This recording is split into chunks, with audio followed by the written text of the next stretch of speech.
moment of silence.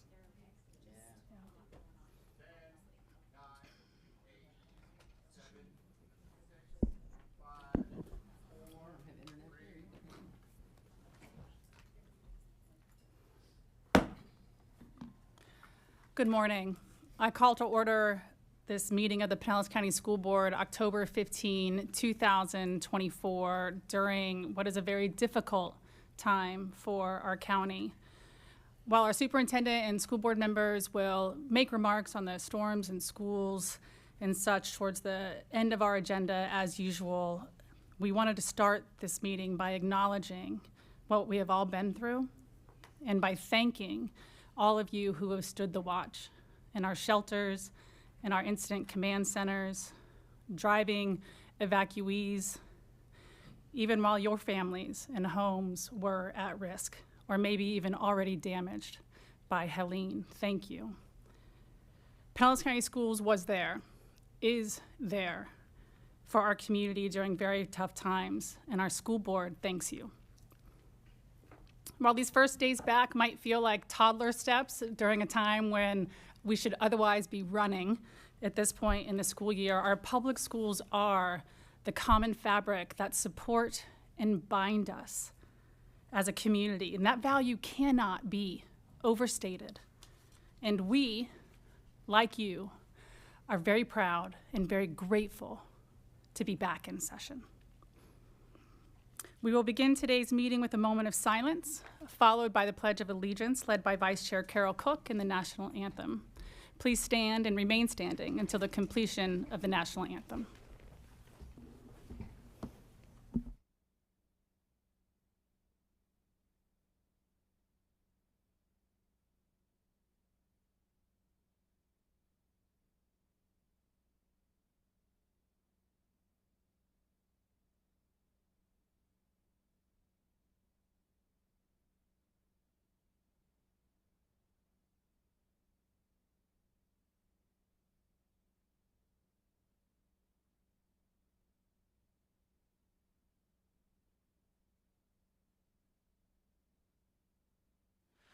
Oh, say, can you see by the dawn's early light what so proudly we hailed at the twilight's last gleaming, whose broad stripes and bright stars through the perilous fight o'er the ramparts we watched were so gallantly streaming, and the rockets red glare above bursting in air gave proof through the night that our flag was still there. Oh, say does that star-spangled banner yet wave o'er the land of the free and the home of the brave?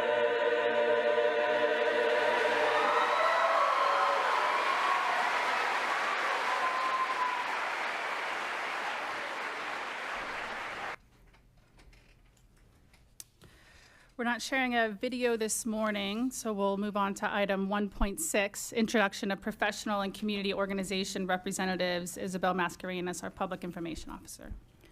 Good morning, Madam Chair, members of the board, Mr. Hendrick, and staff. There are no representatives of community and professional organizations or the media here with us today. Thank you. Thank you. Amendments to the agenda. Mr. Hendrick, any amendments? Madam Chair, there are no amendments to the agenda. Board members? Seeing none, I'll take a motion and second to adopt the agenda. I'll make a motion. A motion by Mrs. Long and a second by Mrs. Meyer. All those in favor say aye. Aye. Any opposed? The agenda passes 6-0. This is a good opportunity to note that School Board Member Dawn Peters is not able to join us today. So all votes will reflect 6 board members present. And we wish you the very best, Mrs. Peters. Our special order agenda. Item 4.1, presentation of proclamation observing National School Lunch Week, October 14 to 18, 2024. May I have a motion and second to approve this proclamation? I make a motion. Second. A motion from Mrs. Long and a second from Mrs. Edmond. Mr. Hendrick, would you please introduce? Yes, thank you, Madam Chair. We will be serving school lunch this week, and we're excited to do so. So here to share the proclamation is our Assistant Director of Food and Nutrition, Samantha Marina. Sam? Thank you. All right, ahoy me hearties. Originally we were going to wear our pirate attire, but unfortunately we lost it in Hurricane Helene at sea. But it's okay, because we are thrilled to be here today to recognize the celebration of National School Lunch Week, a time dedicated to recognizing the importance of healthy and nutritious meals for our students. This year's theme, School Lunch Pirates, Find Your Treasure, encourages students to discover a healthy school lunch that's fit for a pirate, bringing a sense of adventure and encouraging your scallywags to set sail in their cafeterias. School lunches play a crucial role in our lives of our students, providing essential nutrients needed for growth, learning, and overall well-being. A balanced meal can improve concentration, boost energy needs, and support academic performance. When students eat well, they learn well. Our dedicated crew works really hard to provide meals that have high standards of quality and variety. From fresh fruits and vegetables to whole grains and lean proteins, we strive to provide balanced options that cater to the diverse tastes and dietary needs of Pinellas County students. As we celebrate National School Lunch Week and serve up a feast fit for a crew of hungry pirates with hearty recipes such as golden mac and cheese, a pirate's catch basket, and buccaneer beef tacos, we encourage students to view school lunch as more than just a meal, but as an exciting journey filled with delicious school lunch treasures waiting to be discovered. So hoist your sails and set sail for a quest with nutritious treasures. Thank you. Thank you. Mrs. Long, would you read the proclamation? National School Lunch Week. Whereas the National School Lunch Program has served our nation admirably for more than 70 years through advanced practices and nutrition education. And whereas the National School Lunch Program is dedicated to the health and well-being of our nation's children. And whereas the National School Lunch Program has been joined through the years by many other excellent child feeding programs, and there is evidence of continued need for nutrition education and awareness of the value of the school nutrition programs. Now, therefore, the School Board of Pinellas County does hereby proclaim the week of October 14th through the 18th, 2024, as National School Lunch Week. We encourage all residents to become aware and concerned about their children's nutritional habits in the hope of achieving a more healthful citizenry for today and to the future. Signed, today's what is today? Comments? Sam, thank you for being here, and thank you for all you and your division have been going through the last several days, cleaning out freezers, refrigerators. Many have been doing that in their homes, and you've been doing it for 100,000. So thank you very much, and thank you for getting school lunch served hot tomorrow. Thank you. Thank you. The next item on our agenda, item 4.2, presentation. Excuse me, we have to vote. Thank you. We have a motion and a second on the floor to approve item 4.1. All those in favor say aye. Aye. Any opposed? Passes 6-0. 4.2, presentation of the proclamation designating October 2024 as National Principals Month. We have a motion and a second to approve this item. Second. Motion from Mrs. Kane and a second by Mrs. Cook. Mr. Hendrick, would you please introduce? Thank you, Madam Chair. We celebrate each October our principals in our schools, and today they're having welcome back faculty meetings with everyone as we speak. And our area superintendents, their supervisors are out supporting schools right now as well. And so typically one of our area superintendents presents this proclamation, but today you get Stephanie Woodford instead, herself a former area superintendent and longtime principal, and she's going to speak to the value of principals in our schools. Thank you, Madam Chair, board members. Today, I'm honored to introduce the proclamation designating October 2024 as National Principals Month. This proclamation is a formal recognition acknowledging and celebrating the crucial role school leaders play in Pinellas County Schools. Principals are a cornerstone of the educational system, guiding schools with vision, commitment, and an unwavering dedication to student achievement. This month, we not only celebrate their leadership, but we also honor their tireless efforts in fostering strong relationships with students, families, and communities. At no time has their unwavering leadership been more evident than these past 3 weeks through the challenging circumstances of the most recent storms, Helene and Milton. Our principals led recovery efforts, ensured continuity for our school communities, and worked around the clock to ensure the safety and well-being of all of our students and families. As we recognize National Principals Month, we celebrate their resilience, their passion, and their dedication to creating environments where all students succeed. We thank our school leaders for their remarkable service, and we thank you for supporting this proclamation. Well said. Mrs. Edmond, would you please read the proclamation? National Principals Month. Whereas principals are educational visionaries, instructional and assessment leaders, disciplinarians, community builders, budget analysts, facility managers, and administrators of legal and contractual obligations. And whereas principals work collaboratively with teachers and parents to develop and implement a clear mission, high curriculum standards, and performance goals. And whereas principals create school environments that facilitate great teaching and learning and continuous school improvement. And whereas the celebration of National Principals Month honors elementary, middle, and high school principals and recognizes the importance of principals in ensuring that every child has access to a high-quality education.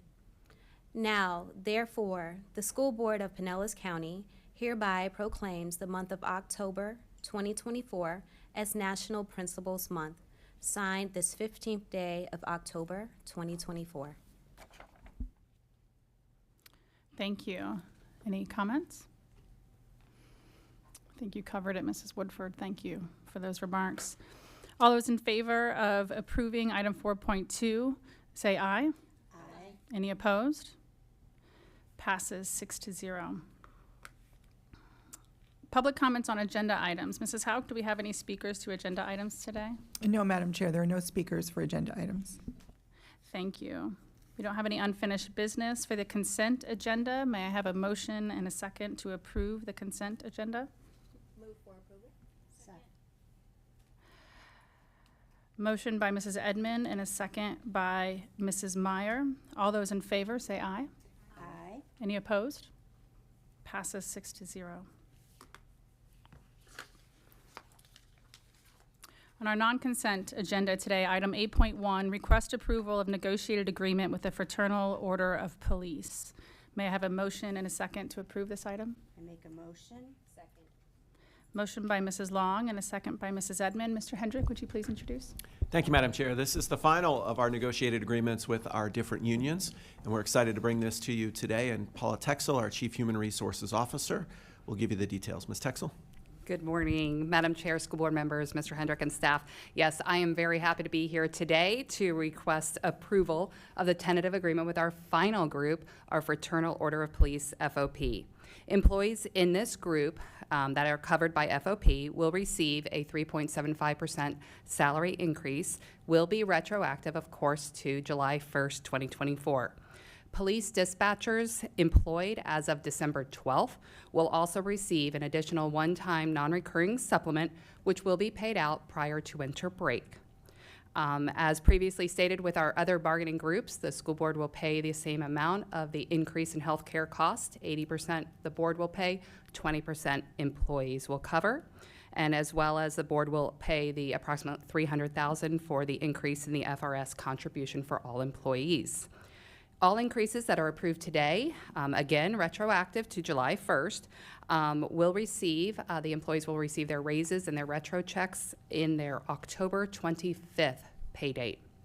So on behalf of the superintendent's staff, we are recommending that you approve this agreement with FOP. Thank you. Thank you, Mrs. Texel. Are there any comments? No. With that, we'll take a vote. All those in favor of approving item 8.1, say aye. Aye. Any opposed? Passes 6-0. Thank you. Item 8.2, request approval of an increase to the disaster recovery services contract for the necessary repairs needed due to Hurricane Helene. May I have a motion and second to approve this item? Motion by Mrs. Kane and a second by Mrs. Edmond. Mr. Hendrick, would you please introduce? Thank you, Madam Chair. I'm going to pass it to Mr. Herbeck in just a moment, but just a brief overview. This is, as you just mentioned, just for Hurricane Helene. And we have contractors on retainer for crisis situations, especially hurricanes, most in our district. And this particular contractor is one that we've had on retainer. And the scope of the crisis and the scope of the damage was such that we're coming with this request, although we did already do an emergency purchase order to get this work going because we needed to protect those two schools as much as possible. So Mr. Herbeck's going to give you an overview of a little bit of where we are with this particular contractor and the status. It was good that we had them here because they were also useful with Milton.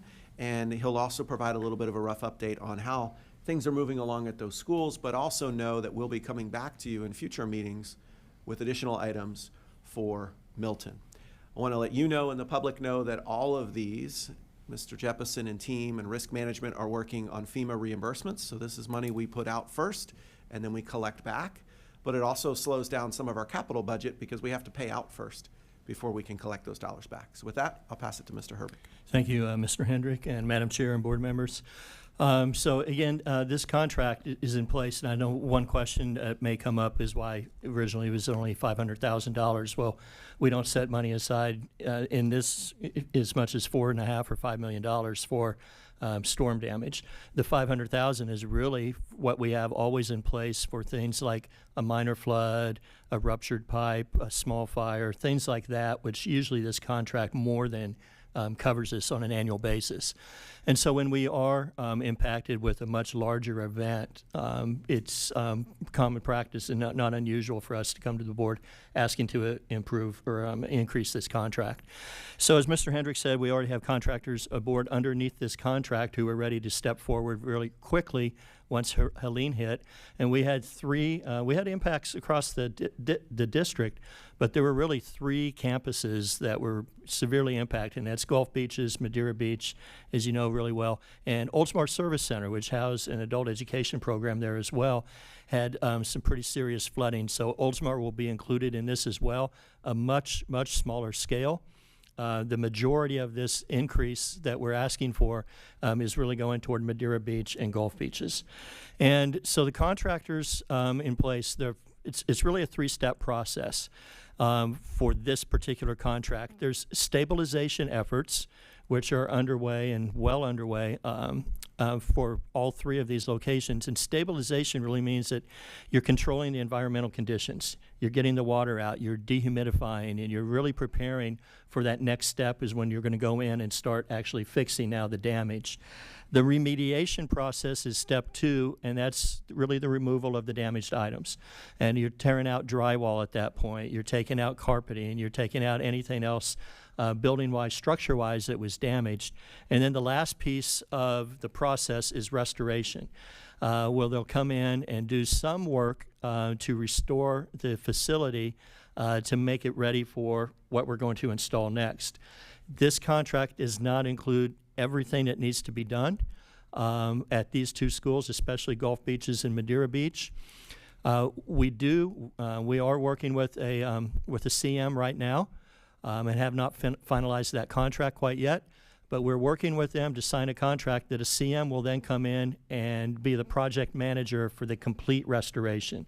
So the project manager then will cover the painting of the drywall, the installation of the carpet, the installation of the electrical panels, and all the other things. Roofing was a big need at all of these schools as well.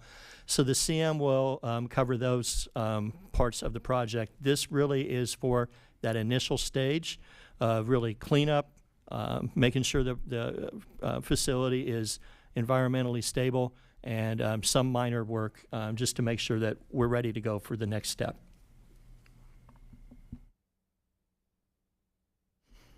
Thank you. School board members, any questions or comments on this item? Mrs. Edmond? Thank you. Mr. Herbeck, will this include the Oldsmar Service Center? It does. Okay. It does. Thank you. Any others? No. And the one reason it wasn't included in the agenda, most of Oldsmar is covered under the original 500,000. So, yeah. Thank you. We have a motion and second on the floor to approve item 8.2. All those in favor say aye. Aye. Any opposed? Passes 6-0. Items introduced by the superintendent. Mr. Hendrick. Yes, Madam Chair. I don't have a lot of events to report on this time because we've not been open. So 2 hurricanes, 12 days operating shelters, 10 days of missed school. We certainly look forward to having our students back in school tomorrow.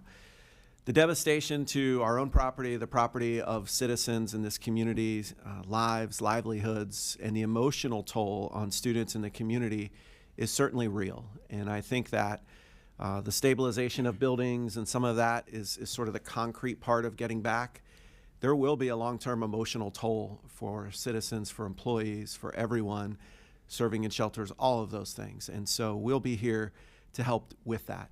But having school back in session brings some normalcy, it brings routine, and it does help with mental health. And so we're excited to have that back tomorrow. As you know, today, all of our employees are back. They're in their rooms, they're putting them back together. And we really built, the question of when to reopen around health, safety, and security. So is the air quality healthy in our schools? Is the water quality healthy in the schools?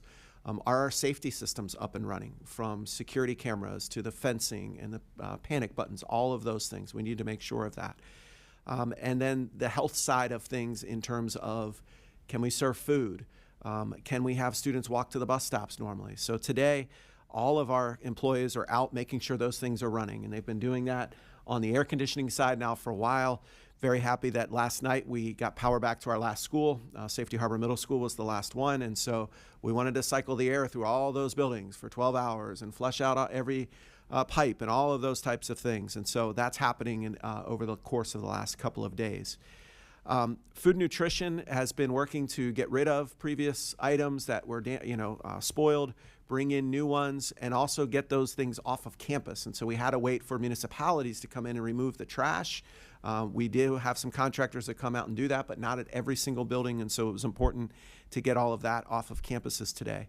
Our bus drivers are running those routes. As many of you probably experienced on the way in today, there's still major intersections in our community that are not functioning with streetlights, and that's a problem. This morning we had a press conference. Mrs. Hine joined me at Pinellas Park High School, and one of the reporters asked me, can I guarantee that all those lights will be working tomorrow? And my answer was a very clear no. I cannot guarantee that they'll be working tomorrow. That's not what we do.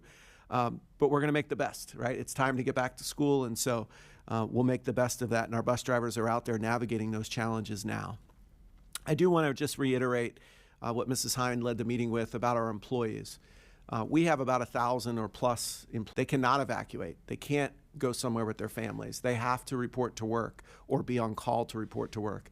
And they've done that now 12 hurricane shelter days for our community. And some working the midnight shifts, some working the daytime shifts, some on call and never get called in. But it is a toll for them as well. And so one of the reasons why, in addition to the health, safety, and security, today was to also let people get back on a regular sleep rhythm. They were working shelter duty at 2 a.m. Sunday morning.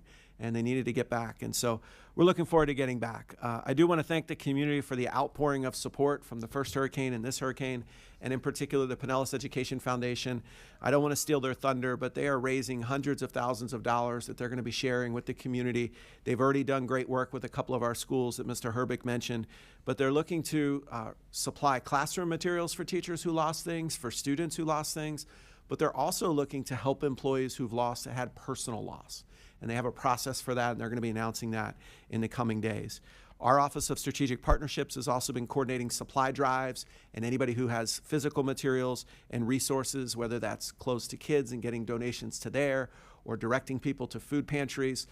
It's been a big lift for all of our community, but I want to thank everybody for that. You can see more about that on our website. For the board, I want to thank you for your leadership during this time of remaining calm, being out there and visible. I know many of you visited shelters. You personally contacted employees and said thank you for your work. You were there when we rebooted the 2 schools that we needed to reboot. Seems like a long time ago now, and many of you were out there helping with that. So thank you to each of you for both being on the pulse, but also allowing people to do their work and moving forward with that. I know many in the community are asking about makeup time and all of that, and we did address that a little bit this morning in the press conference. We'll be bringing to the board some recommendations on October 22nd. Don't have every single detail worked out, but a few that I want to share with you and the public. One is that the state requires a certain number of hours and minutes. They do not require a certain number of days. And so we will be looking at the hours and the minutes to restore, because we need to make sure our students are taught everything they're supposed to be taught this year. It's not okay to say, well, we met the minimum, but you missed out on 3 weeks of this or this, right? That's important for our students. Having said that, the state testing window is the state testing window. So we will do those assessments in May. We will not be going to school into June and things like that. There are a couple days second semester that we'll be recommending are school days and not holidays anymore, and we'll get you those details. We'll also be recommending to extend the day, particularly in high school, which has a higher requirement of minutes. Because one of the things that we could do is there are districts around the state that only offer 6 periods. And if you only offered 6 periods, you're not out many minutes because you've probably met those minimums. We offer 7, which means the periods are a little shorter, but that means you also have to catch up on each one of those periods. But it's because we believe in the arts. We believe in career technical education. We want students to have a well-rounded education. And as we make up these minutes, we want to make sure that that well-rounded education is also made up. And so you'll see that. I'm not going to be recommending to the board that we use the Thanksgiving days. I think our community is weary, and I think our community needs some time. Our employees, our students, our families. We do believe we can capture everything second semester and capture all the hours that we need. So look forward to more details on that next week, and we'll share that with the board. Some of that can be done just through executive action. Other things we'll be asking the board to waive some policy and provisions, and I'll bring you some of those details as well. And I think both the board and the members, as I've talked to you about it, and our students and families will appreciate some of those concessions. So that's my update, but I'm not going to leave without a superintendent standout today. And this superintendent standout is an easy one to choose, and that is Mr. Jeffrey Reddit, the head plan operator at Madeira Beach Fundamental K-8 School. Mr. Reddit was there shortly after Helene, and I don't know that he's left. I know many of you have visited the campus and you've seen him there. He has been amazing in helping all of the contractors restore that campus from the very, very beginning all the way till today. He's worked for Pinellas County Schools for 21 years. He was actually the District Support Employee of the Year nominee and a state finalist 4 or 5 years ago, and he's done just an amazing job. So thank you, Mr. Reddit, and all of our maintenance employees for what they've done the last 3 weeks. Has been a huge lift, and certainly Mr. Reddit has been at the front of that line. Thank you much. Thank you, Mr. Hendrick. Items introduced by the school board attorney. I have no report this morning. Thank you. Thank you. Items introduced by the board. Mrs. Long? Yes, I want to give a big shout out to everyone that worked through the hurricanes.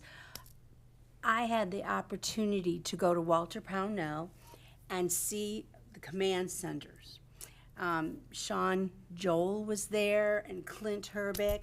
Clint took me on a tour. It was mind-boggling. We're just watch the everyday, but they had so many computer red and green, and this was light green and light red, and they explained it all. You just don't know how much work goes into running a school system and getting everything going after it's been hit so hard. They served food every single day, including Saturday and Sunday, some cold meals and some hot meals. They had people coming in and out. They were cleaning up the Walter Brownell Center itself in the parking lot. It was just amazing. And you guys, all of those people that were working there, they need a shout out because it was unbelievable. And some looked really tired when I went in the cafeteria. Some were snoozing against the wall. And, you can't blame them. They've been going around the clock. So a big thank you to everyone who was there and helped. And very calm. Even after all the tragedy, everyone was so calm. But it is just, if you ever, let's hope we never go through this again, but it is quite a sight to see. After 40-some years in the school system, that was a really impressive, eye-opening moment. And I felt really just so proud of the school system. So thank you, Mr. Herbeck. I know you did. You're the commander-in-chief there, right? But wonderful. I'm so proud of all of you and just for your service and your time, because you weren't even home with your families. So that's wonderful. So thank you to all of you employees that were out there. You're wonderful. Thank you, Mrs. Long and Mrs. Hine, for your comments. I'd also like to recognize Superintendent Hendrick for his great leadership and communication throughout this entire experience. So kudos to you and your team. Leadership in the middle of natural disasters as well as throughout the school year is extremely important. And just from hearing from community members, teachers ready to get back to work, parents ready for their students or child to experience some normalcy, your leadership really came in handy at this time. So thank you and your team. We have several members here today, as well as you mentioned, administrators and area superintendents out preparing schools for tomorrow. So thank you again. And I just would like to say, be kind. This impacts everyone differently. Some people have lost everything, so be kind. Thank you. Thank you, Madam Chair. I just wanted to quickly echo Ms. Edmonds' sentiments as well. We are so blessed to have Mr. Hendrick here in Pinellas County leading our district. And so thank you for your leadership, and thank you to our executive leadership team. This, again, we talked about this. This has impacted everyone. We have members on our executive leadership team that have experienced personal loss, personal hardships throughout these last two storms. Many, again, are principals, people who are doing this work, right, are experiencing these hardships in their own personal lives as well. So thank you to everyone who's been working so hard and so diligently. I also want to thank our faculty and staff who are back to work today. I know it's difficult. I know some may still not have power. Some are experiencing, the loss of everything in their personal lives. And so we are here to support you. We are here to help in any way that we can. And please do not hesitate to reach out if you need help or assistance, because we're here to support you. And I'm looking forward to being back tomorrow myself as well. And I hope to visit some schools and see everyone's smiling faces and hopefully have some sense of normalcy here very soon. So thank you again, Mr. Hendrick, and the entire executive leadership team for your hard work. Mrs. Cook? I was going to say very much the same as what Ms. Edmond and Ms. Meyer said. I want to add one piece to it. We have an employee assistance program. Is that what it is? I want to make sure that people are aware of that. It is here for people who need it. People have been stressed out. People are dealing with all kinds of emotions. These are the people that can help. They're there. And I think it is time for people to realize it and utilize it as well. The other thing I want to say is during times like this, a person's personality, who they are, comes to the surface. I am so proud of what I have seen with the people in Pinellas County. I've also seen a good leader in a time of horrible circumstances with so many things that you have to deal with and think about, things that we don't even realize are going on. And he has been that little duck that has just been floating while his legs are going like crazy underneath. And I can say, so has Ms. Whitford, I mean, you can just point around the room, every single one of them has been doing that. I want you all to remember that when you do his evaluation next year. Don't forget that, because we sometimes tend to only look at what has happened recently. So don't lose sight of this. And I am so extremely proud of everybody. Thank you. Mrs. Kane? Thank you so much. I don't know there's much more to add to all the incredible sentiments that my coworkers, my fellow board members have said this morning already, and we appreciate all of those words. Each one of you is a leader in your own right, and your support of the community means so much to those that are listening and those that are around. And I thank the executive staff also for all of the tremendous amount of work. I through this got the opportunity to tour and go to one of our shelters near my home that was being used as a special needs shelter, as well as a shelter for the community. And I really was so overwhelmed by the amount of employees that were not just working overtime, they're working triple time and quadruple time. And I want to thank the support staffs at these schools, because they really were the meat of what was going on there. And for instance, our cafeteria staff, not just serving one meal a day, but 3 meals a day to the community, working triple time all day. And I got to tour the kitchen and be in the back, and there were they partnered so well and worked so collaboratively with our local municipalities, bringing in our local healthcare workers, our fire, our police, and also our pet shelters. And some of our shelters were also used for pet care, and we had employees of the county in there taking care of the community's animals, their cats, their dogs, and other animals. And it was just an incredible lift by everyone involved, in our support staff, our maintenance staff that had to go in and not only clean up after our community, but after all of our community pets, and everything that went into that. And every job is so important to the success of our schools. And so while it may have seemed trite to say, well, they're in there making, French fries or making cups of fruit for our community, the time and the effort and the passion that went into their job was so important to each one of us and helped really move the wheels and keep us churning through this incredible time. And so I want to thank our support staff for really being there, working the overtime, doing every job, no matter how small, whether it's getting someone in a wheelchair to where they need to be through a large campus or serving a meal. Each one of those jobs was so meaningful to the people that they served, and we are so grateful as the leaders to see our staff really step up. And to echo what Ms. Cook said, it's in times of trouble you see what you're made of, you see your character, you see who you are. And we have an incredible community in Pinellas County. We're going to get through this. We are going to rebuild everything that was impacted by these natural disasters. And I know that as long as we keep that sense of community together, we're going to get through it and come out on top as we do. So I want to thank each one of you and thank you all. Thank you.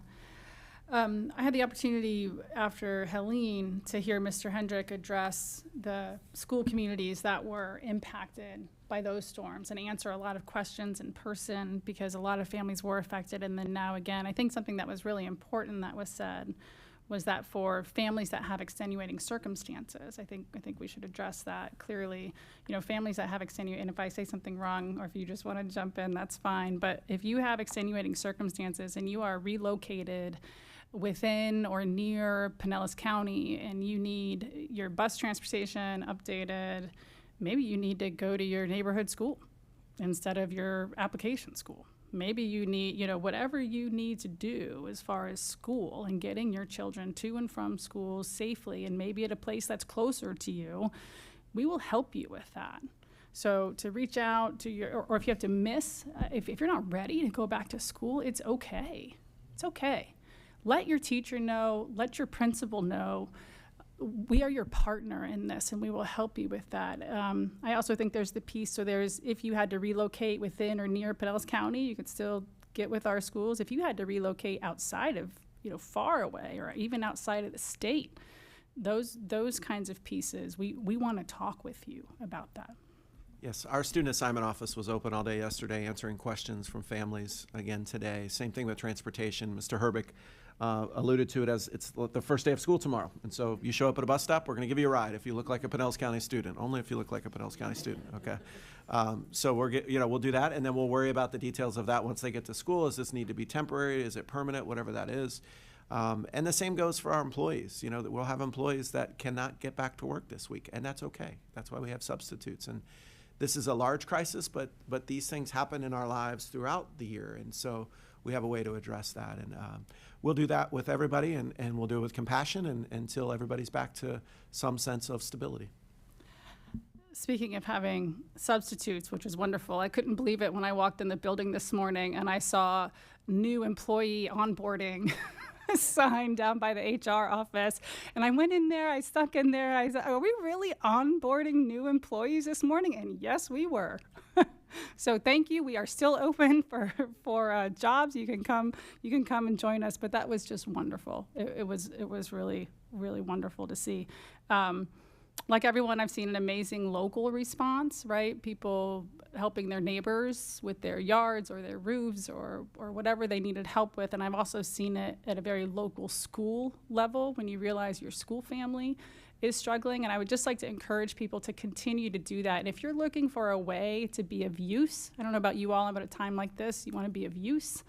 Your school is a great place to look. So whether it's the Pinellas Education Foundation or maybe your school's PTA or even the staff there can help figure out, hey, who needs help and how can we help them? But we can do that, and people are doing it. I think during a time of chaos, it seems like the only way to stay strong and sane is to help others. And it's wonderful to see people do that.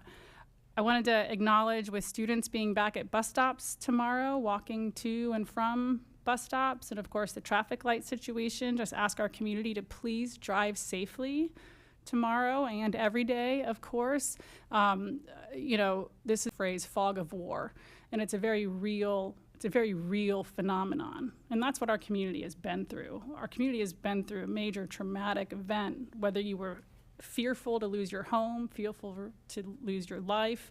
Those kinds of things absolutely institute this fog of war experience, and we're all having it. Yet we are also showing up. And so in that time, it's so important to be slow and to be safe and to be thoughtful and double think your actions. And like Mrs. Edmonds said, to also be kind and to have grace. People are going to make mistakes. People are going to say the wrong thing. But everyone is doing their best. And so having that grace to help all of us through this time is an important time to do that. But please drive safe, certainly. Any other questions, comments? We will get to the academic calendar, we promise. Thank you for addressing that in your remarks, Mr. Hendrick.